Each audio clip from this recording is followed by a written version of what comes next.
ধুর সব হয়েছে তোমার জন্য, তোমার জন্য। আমার বাপের বাড়ি থেকে বেরোতে এত দেরি করে ফেললে যে সারা রাত গরুর গাড়ি ঠেঙিয়ে বাড়ি ফিরতে হচ্ছে। ওহ বাবা রে! আচ্ছা, এতে আমার দোষটা দেখলে কোথায়? মানছি মানছি ভরপেট খেয়ে একটু ওই তন্দ্রা মতো এসে গিয়েছিল, কিন্তু মাঝ রাস্তায় গাড়ির চাকা যদি খারাপ হয়ে যায় তাহলে আমি আর কি করতে পারি বলো? বাবারে বাবা, বাবারে বাবা, ওহ ওহ, এই সারা রাত জাগার পর এখন কিন্তু বাড়ি গিয়েই ভাত বসাতে পারবো না। হ্যাঁ, ওরে বাবা, বাবা, ঠিক আছে ঠিক আছে, রান্না করতে হবে না, ওই মুড়ি আর দই দিয়ে ফলার করব। এই মন্ত্রী মশাইয়ের বাড়ির পিছনে কারা যেন মাটি কোপাচ্ছে না? না, নেমে একবার দেখতে হচ্ছে। খবরদার গাড়ি থেকে নামবে না বলছি। কে কার মাটি কোপাচ্ছে তাতে তোমার কি? হ্যাঁ, যেমন বসে আছো চুপটি করে বসে থাকো। হ্যাঁ, যার জন্যে তোমাদের সকলকে আজ রাজসভায় হাজির হতে বলেছি। সবাই আর হাজির হয়েছে কই মহারাজ? গোপাল তো আজও গড় হাজির। গোপাল তার শ্যালকের বিয়ের ভোজ খেতে শ্বশুর বাড়ি গেছে। উমা, গোপালের কি ভাগ্য, নিত্য রোজ খেয়ে বেড়ায় ভোজ। এসব কথা ছেড়ে আসল কথা এবার আসা যাক। সামনেই তো কালী পুজো। হ্যাঁ মহারাজ, হাতে আছে মাত্র 7টা দিন। অন্যান্য বারের মতো এবারেও জাঁকজমক করে পুজো হবে তো? অবশ্যই হবে। জাঁকজমক করে পুজোর সাথে নরনারায়ণ সেবাও হবে। পুজোর রাতে কৃষ্ণনগরের সকল প্রজারা ভোগের প্রসাদও পাবে। খরচের ব্যাপারটা ভেবে দেখেছেন তো? নিশ্চয়ই ভেবে দেখেছি। আর গোপালের বুদ্ধিমতো প্রতি মাসে রাজকোষে কিছু কিছু করে টাকা জমিয়েও রেখেছি। ভারী আশ্চর্যের ব্যাপার তো, আপনি রাজকোষে টাকা জমালেন আর মন্ত্রী হয়ে আমি সেটা জানতে পারলাম না। তুমি জানলে তো দুদিনেই ওই টাকা ফুরুত করে দিতে। হ্যাঁ, মন্ত্রী মশাই যা হাত টান। খবরদার সভাকবি, মুখ সামলে কথা বলবে বলে দিচ্ছি। এ বাবা, রেগে যাচ্ছেন কেন? আমি তো এমনি এমনি বললাম, দুষ্টু। শোনো, এখন শুধু সবাইকে দায়িত্ব নিয়ে কাজ করার পালা। রাজপণ্ডিত, তোমার ওপর কিন্তু মায়ের পুজোর ভার। আপনি নিশ্চিন্তে থাকুন মহারাজ, মায়ের পুজোর কোনো ত্রুটি হবে না। সেনাপতি, আজ্ঞা করুন মহারাজ। তুমি সামলাবে নরনারায়ণ সেবার দিকটা, আর পুজোর রাতের ভোগের প্রসাদ বিতরণের দায়িত্বে থাকবে গোপাল আর বিজ্ঞানী।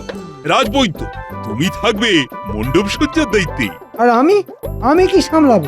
তুমি সামলাবে নিজেকে।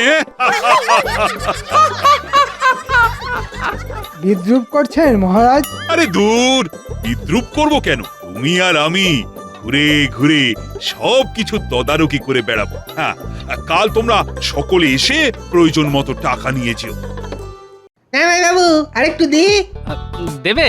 তা কি আছে তোমার ওই বালতিতে? আগে পাঠা। তা কিরকম পাঠা? গাছ পাঠা নাকি মাঠ পাঠা? আগে মাঠ পাঠা। তাহলে দাও।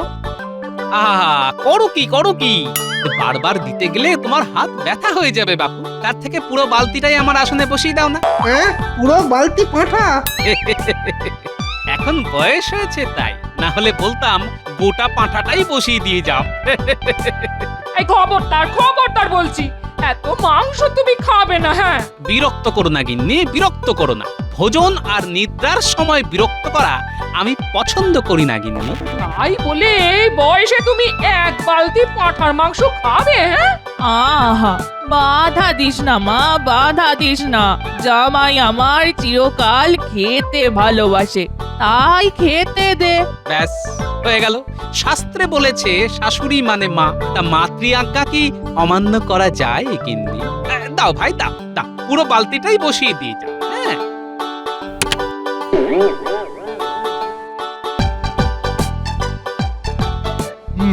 খাও জামাইবাবু, খাও, পেট ভরে খাও। তোমার একমাত্র শ্যালকের বিয়ে বলে কথা। খাও। তবে শুধু সামনে কালী পুজো বলে আজকেই চলে যেতে হবে, না হলে আরো কটা দিন থেকে দেখিয়ে দিয়ে যেতাম ভোজ খাওয়া কাকে বলে। আজকেই চলে যেতে হবে? সে আবার কি? হ্যাঁ রে ভাই, হ্যাঁ, আজকেই চলে যেতে হবে। রাজবাড়ির পুজো বলে কথা, মহারাজ ওর ওপর কত দায়িত্ব দিয়েছেন। কালী পুজোতে তোকেও কিন্তু আসতে হবে আমাদের বাড়িতে। আমাদের কৃষ্ণনগরে কত ধুমধাম করে পুজো হয়, নরনারায়ণ সেবা হয়, আসিস কিন্তু। লোকমুখে শুনেছি বটে। নতুন বউকে নিয়ে এবারে কিন্তু তোকেও আসতে হবে। হ্যাঁ, একেবারে ভাই ফোঁটা সেরে ফিরবি খন। হ্যাঁ, ঠিক আছে, সে না হয় দেখা যাবে। ও জামাই বাবু, তুমি এখন খাও তো, খাও খাও। হ্যাঁ হ্যাঁ, খাচ্ছি খাচ্ছি খাচ্ছি।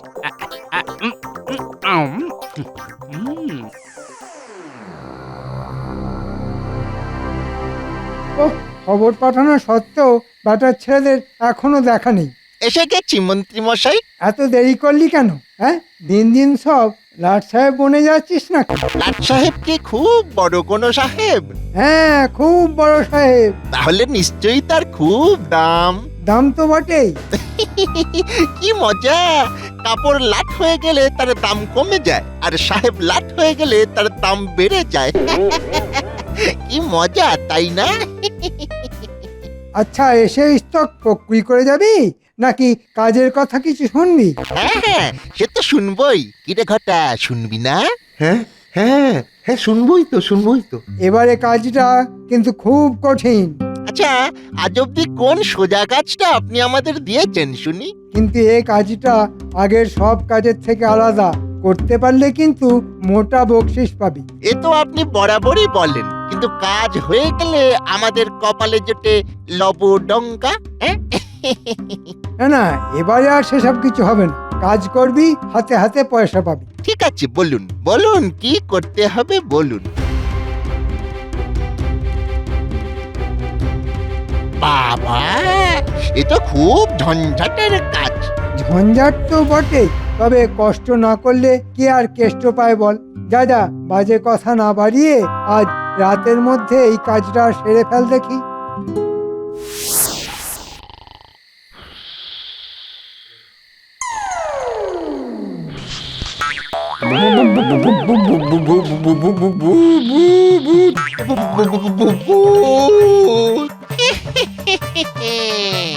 এই দুজনকে আজ খাবো। আরে বটকে রক্ত শুষে খাবো। ওরে ওরে বাবারে, ওরে বাবারে, ওরে বাবারে।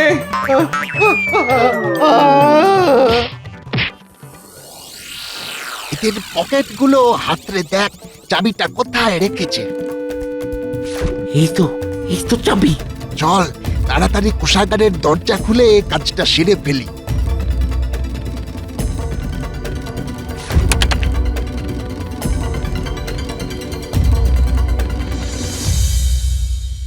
ধুর, সব হয়েছে তোমার জন্য।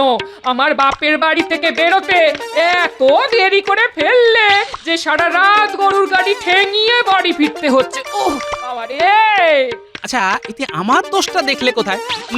মানছি ভরপেট খেয়ে একটু ওই তন্দ্রা মতো এসে গিয়েছিল, কিন্তু মাঝ রাস্তায় গাড়ির চাকা যদি খারাপ হয়ে যায় তাহলে আমি আর কি করতে পারি বলো? বাবারে বাবা!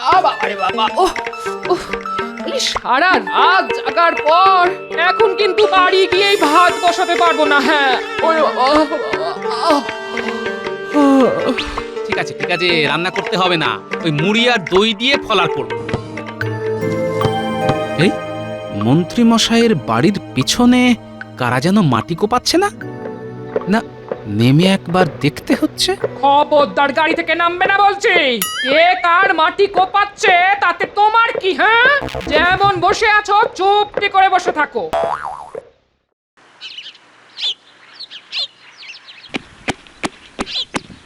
মহারাজ মহারাজ মহারাজ মহারাজ, সর্বনাশ হয়ে গেছে মহারাজ, সর্বনাশ হয়ে গেছে। কি হয়েছে? রোজকার মতো আজ সকালে কোষাগারের সামনে টহল দিতে গিয়ে দেখি কোষাগারের দরজা খোলা, আর গত রাতে রক্ষীরা কোষাগারের দরজার সামনে অজ্ঞান হয়ে পড়ে আছে। সে কি? চলো তো দেখি। দেখুন মহারাজ, দেখুন। যাও, শিগগিরই জল এনে এদের চোখে মুখে ছেটাও।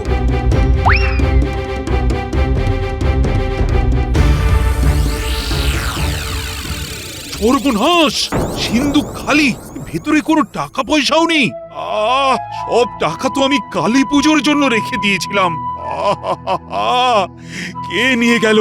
হায় হায় হায়, এখন আমি কি করব? আমি কোথায়? ওরে হতভাগা, জ্ঞান হারিয়ে কোষাগারের দরজার সামনে অজ্ঞান হয়ে পড়েছিলি। দেখ দেখ দেখ, তোদের সামনে কে দাঁড়িয়ে আছে দেখ। মহারাজ, মহারাজ আপনি এসেছেন?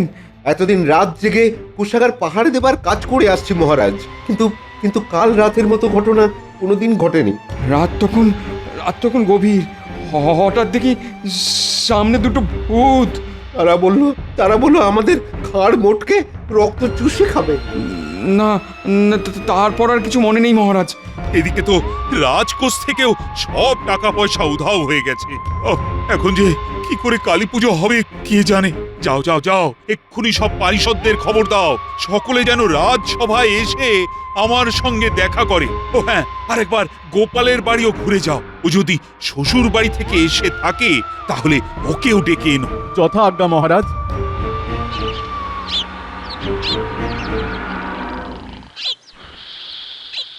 গোপাল দাদা, ও গোপাল দাদা, গোপাল দাদা, ও গোপাল দাদা, ওঠো ওঠো ওঠো। কে? আমি রাজবাড়ির রক্ষী। কি ব্যাপার? কাল রাতে ভূত এসে রাজকোষ থেকে সব টাকা পয়সা নিয়ে গেছে গো। মহারাজ, মহারাজ তাই ডাকছেন। তাড়াতাড়ি চলো, এক্ষুনি চলো। সে কি, ভূতের চুরি? ঠিক আছে ঠিক আছে, আমি আসছি। তাহলে সকলে শুনলে তো কাল রাতের ঘটনা। বাবা, কি আশ্চর্যের কথা! ভূত এসে ভয় দেখিয়ে সব টাকা নিয়ে পালিয়ে গেল। যা, আচ্ছা, এটা কি সম্ভব? কেন সম্ভব নয়? আমরা তো সকলেই জানি কালী পুজোর আগে এই ধরাধামে ভূতের আগমন হয়। হয়তো সেই রকম কোনো ভূত এসেছিল কাল রাতে। তর্কের খাতিরে যদি মেনেও নেওয়া যায় যে ভূত এসেছিল, ঠিক আছে, কিন্তু তারা টাকা পয়সা চুরি করতে কেন যাবে? হ্যাঁ, ভূতের তো আর টাকা পয়সার দরকার হয় না। আচ্ছা, ভূতে মানুষের ঘাড় মোটকে মেরে দেয় কেন? হয়তো পূর্বজন্মের কোনো আক্রোশ থেকে। একেবারে ঠিক কথা। এখানেও হয়তো মহারাজের সঙ্গে কোনো পুরনো আক্রোশ থেকেই ভূতেরা এই কাজ করেছে। বাজে কথা বলবেন না তো। ভূত বলেই যেখানে কিছু নেই সেখানে আবার আক্রোশ। আমিও গোপালের সঙ্গে সম্পূর্ণ একমত। ভূত বলে কিচ্ছু হয় না, এই সমস্তই হলো অজ্ঞতা আর কুসংস্কারের ফল। হ্যাঁ, আমি কিন্তু প্রমাণ করে দিতে পারি ভূত আছে। হ্যাঁ, সত্যিই আছে। হ্যাঁ, তুমি প্রমাণ করে দিতে পারবে? পারবো মহারাজ। আমি অনেক দিন ভূত নিয়ে চর্চা করেছি, বহুবার আত্মাকে আহ্বান করে মাটিতে নামিয়ে এনেছি। মন্ত্রী মশাই মনে হচ্ছে চুরি থেকে বিষয়টা ইচ্ছে করেই ভূতের দিকে টেনে নিয়ে যাচ্ছে। তা কোন প্রেতাত্মাকে নামিয়ে এনেছিলেন শুনি? বাবা, তিনি যে সে ব্যক্তি নন, তিনি হলেন আমার নিজের জ্যাঠামশাই। জ্যাঠামশাই? তোমার নিজের জ্যাঠামশাই? হ্যাঁ মহারাজ, তিনি আমার নিজের জ্যাঠামশাই। আমার খুব অল্প বয়সে তিনি মারা গেলেও তার চেহারাটা খুব ভালো করে মনে আছে আমার। তাই নাকি? তা কিরকম দেখতে ছিলেন তিনি? কিরকম হবে? ওই সকলে যেমন হয়, তবে তবে একটু মোটা সোটা ছিলেন। এই আমার মতো মোটা? না না, তোমার মতো নয়, তোমার মতো নয়। তাহলে কার মতো? ওই অনেকটা কার মতো যেন, হ্যাঁ হ্যাঁ হ্যাঁ, ওই ভোলা ময়রার মতো। তাহলে একবার আহ্বান করে আপনার জ্যাঠার আত্মাকে মাটিতে নামিয়ে আনুন, তখন তার কাছ থেকে জেনে নেওয়া যাবে কালকে চুরিটা কে করেছে, মানুষের না ভূতে। খুব ভালো প্রস্তাব। মন্ত্রী মশাইয়ের জ্যাঠামশাই যখন, তখন নিশ্চয়ই ওই ভালো ভূতই হবেন। আর আমি শুনেছি ভালো ভূতেরা এইসব ব্যাপারে ওই জ্যান্ত মানুষকে সাহায্য করে। হ্যাঁ, ঠিক আছে ঠিক আছে, তাহলে কালী পুজোর আগেই আহ্বান করো তোমার জ্যাঠামশায়ের আত্মাকে। তার সাহায্যে নিশ্চয়ই ধরা পড়বে চোর। কিন্তু মহারাজ, বিদেহী আত্মার আগমনের জন্য একটা ভৌতিক পরিবেশ আর একটা মাধ্যম দরকার হয়। আমাদের রাজ্যের দক্ষিণ দিকের জঙ্গলের মধ্যে একটা বড় বাড়ি আছে। আমার মনে হয় ওর থেকে ভৌতিক পরিবেশ আর কোথাও পাবে না। আর মাধ্যম? চিন্তা করবে না, আমি না হয় মাধ্যম হব। এই, আমরা লুকোলাম। নীলপুটি, ধর দেখি আমাদের।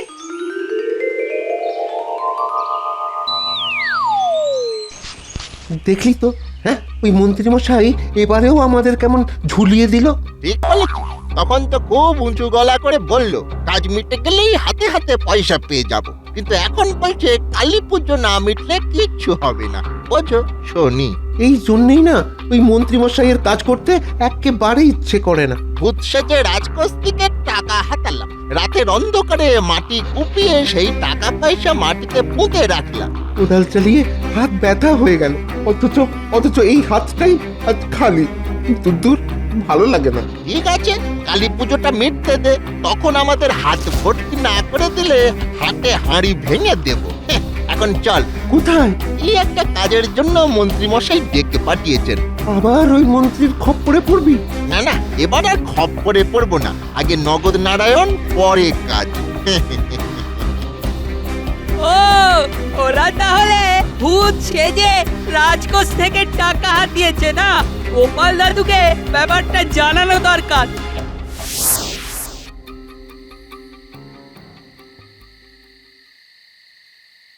বলিস কি রে গুলটি?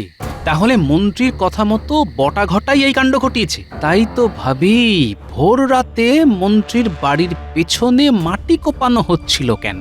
ঠিক আছে, ভূত দিয়েই মন্ত্রীর ভূত ছাড়াতে হবে। তাই করো দাদু। তোদের কিন্তু একটা কাজ করতে হবে, বুঝলি? কি করতে হবে বলো, আমরা ঠিক করতে পারবো। খুব ভালো, তাহলে অন্য দিকগুলো একটু গুছিয়ে নিয়ে তোদের বলবো। এখন তোরা সব বাড়ি যা।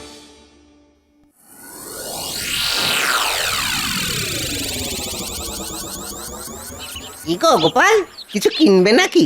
না গো, কিছু কিনতে আসিনি, তোমাকে একটা কথা বলতে এসেছি। বলো বলো।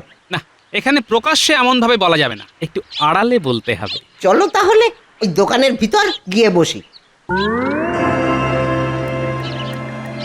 কালই ভূতের ব্যাপারটা মিটিয়ে ফেলতে হবে। এমন ভাবে ব্যাপারটা সাজাবো যাতে সকলের মনে হয় ভূত এসেই টাকা নিয়ে পালিয়ে গেছে। নেপথ্যের আসল ব্যাপারটা কেউ বুঝতেও পারবে না।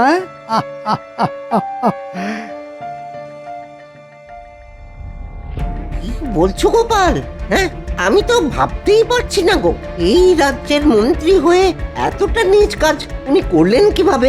তাই তো বলছি, যেমন করেই হোক কালী পুজোর আগেই ওকে হাতে নাতে ধরে চুরি যাওয়া সব টাকা উদ্ধার করতেই হবে, না হলে যে মায়ের পুজো বন্ধ হয়ে যাবে ভাই। ঠিক আছে ঠিক আছে, এই টাকা উদ্ধারের জন্য তুমি আমাকে যা করতে বলবে আমি তাই করব। হ্যাঁ,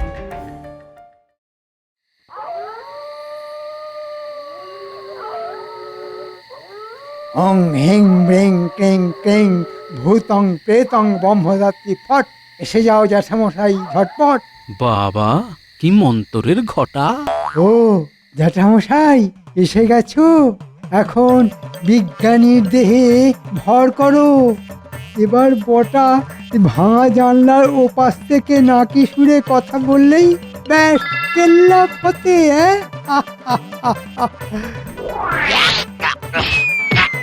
বাবারে বাবারে,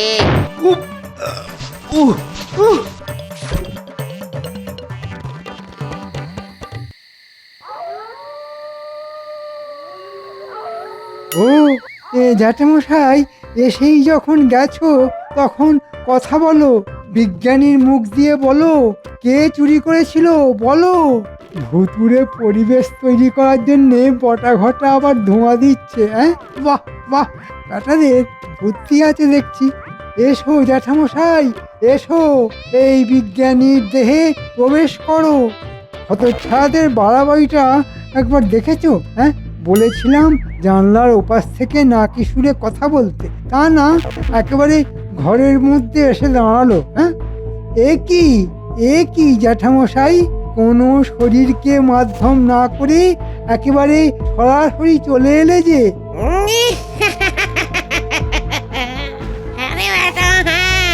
চলে এলাম রে, চলে এলাম।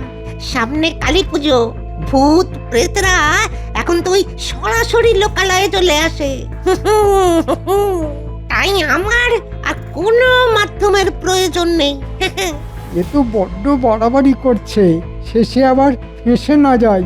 তা এসেই যখন গেছো তখন বলো রাজকোষ থেকে কে টাকা চুরি করেছে? ভূতেই টাকা চুরি করেছে তো? হ্যাঁ, ভূতেই টাকা চুরি করেছে। তবে তারা ওই আসল ভূত নয়। হ্যাঁ চুরি করেছে ওই ভূত সেজে আসা দুটো বদমাস। মানে হ্যাঁ রে হ্যাঁ, তারা তোরই লোক রে শয়তান, ওটা আর ঘন্টা। এই এই এসব এসব কি বলছিস বটা? হ্যাঁ তোকে কি আমি এই সব কথা বলতে বলেছিলাম? এই যে মুখ ফসকে এসব কি বলে ফেললাম? হ্যাঁ কে বটা? এ তো আমাদের ভোলা ময়রা। ভোলা ময়রা, এবার চিনতে পারছেন? এসব হচ্ছেটা কি? হ্যাঁ মন্ত্রী মশাই, আমাদের পাতা জালে আপনি যে ধরা পড়ে গেছেন। মিথ্যে কথা, মিথ্যে কথা। হ্যাঁ এসব আমাকে ফাঁসাবার জন্য করা হচ্ছে। বল বটা বল, সত্যি কথা বল। সত্যি কথা বললে শাস্তি কিন্তু কম হবে।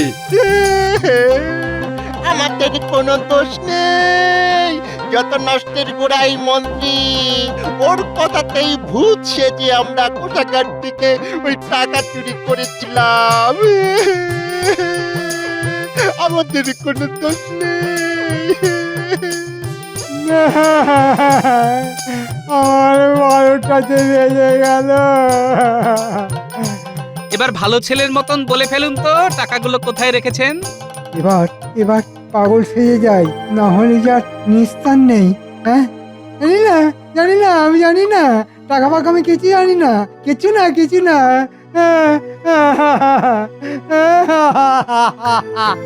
জানেন না তো, কিন্তু আমি জানি আপনার বাড়ির পেছন দিকে মাটির তলায় পুঁতে রাখা আছে। মহারাজ, আমার মনে হয় মাটি খুঁড়লেই সব টাকা পাওয়া যাবে, আর সেই টাকা দিয়ে খুব জাঁক করে মা কালীর পুজো হবে। গোপাল, তোমার জন্যই এবারও ধুমধাম করে মায়ের পুজো হবে। সকলে পেট পুড়ে মায়ের প্রসাদ খাবে। আমাদের কিন্তু পেট পুরে মন্ডা খাওয়াতে হবে মহারাজ।